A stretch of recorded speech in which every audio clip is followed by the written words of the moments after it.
Hello, you Midas Mighty. Harry Litman of Talking Feds here. So, the January 6th committee has now dropped the subpoena on Donald Trump, requiring him to show up and testify. What happens next? Well, it's not clear, but my best guess is kind of a lot of nothing. Here's the sort of calculations as I see it. So, for the committee, as we've seen in the past, there are ways that they can try to enforce a subpoena, and in the past it would have been easy enough, but in the Trump era, you have Trump and others just resisting. So what do they have to do to enforce it? They need to determine that he's not showing up, and that's going to take a little while, during which he might go back and forth with phony baloney excuses or conditions. You know, I'll show up if I don't have to testify under penalty of perjury. That would be a non-starter, or things like that. And it will be a little bit until it's clear he's not complying. Then they would need to vote him in contempt, and not just the committee, but the full House. And even though that full House is Democratic, we're in the middle of an election cycle. There are some members who are in pretty purple or reddish districts and might not want to do it, especially if they don't think it will have real impact. And most importantly, the entire subpoena turns into a pumpkin and ceases to have legal viability when the Congress that voted it expires, and that comes January 20th. So they wouldn't have much time anyway. So what they would do is first vote him in contempt, maybe refer it to the DOJ for criminal charges. Unlikely that DOJ would go for that, especially because he's the president and there's some real constitutional issues there that especially would impede a finding that he acted criminally. Or they can have the finding and then take it into a court to enforce the subpoena, but we're talking about a pretty long brawl in the courts. It will not even get out of the starting gate if the Republicans take the House, and even if it does, it's a long slog that they could lose. And so what's the point? It becomes a big focus. If Trump wins, it's like a final victory, undoing some of the sting to him of the report.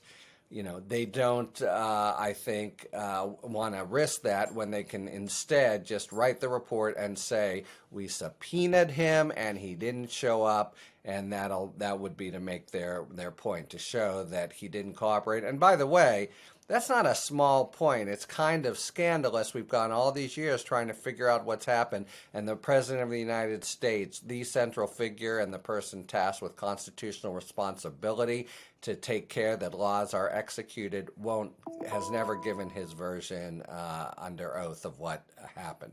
All right, what about from his point of view? Because we've seen people effectively actually make preemptive suits. Mark Meadows is the best example. They've been paralyzed against him, has the January 6th committee, because he has sued them to try to say quash the subpoena. And Trump could do that, has done things like that in the past. He could. I think it's more likely than with the committee that he himself tries to take it to the courts. But then again, why? He could really lose. There's when you put the cases together, especially the Richard Nixon case, courts could really say, whatever his privilege, the committee needs this information and order him to testify. And why not just wait and run out the clock? So in my estimation, this is just, complete spitball handicapping. But I think what happens is there's a little bit of skirmish, there's another Trump screed, maybe a little bit of feinting in the direction of cooperating, which he has always said he wants to do. That's always been a lie. And then we get right into the shadow of the election and after, and it becomes clear that neither party is going to push on it. And what's left is the fact of the subpoena, the fact of his non-cooperation, and that the notation of that as kind of the cherry on top, if you will, of the report that we can expect around December.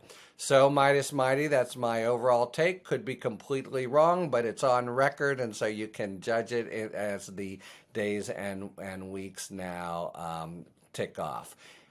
This Harry Litman. We've got our own YouTube channel now, by the way, Talking Feds. You can go to YouTube and put in Talking Feds and check us out. And we still will be back here with you, Midas Mighty, and the next time something big happens to react to, I'll be back to react to it. And until then, talk to you later. At MeidasTouch, we are unapologetically pro-democracy, and we demand justice and accountability. That's why we're spreading our message to Convict 45. That's right, gear up right now with your Convict 45 tees and pins at store.meidastouch.com. That's store.meidastouch.com.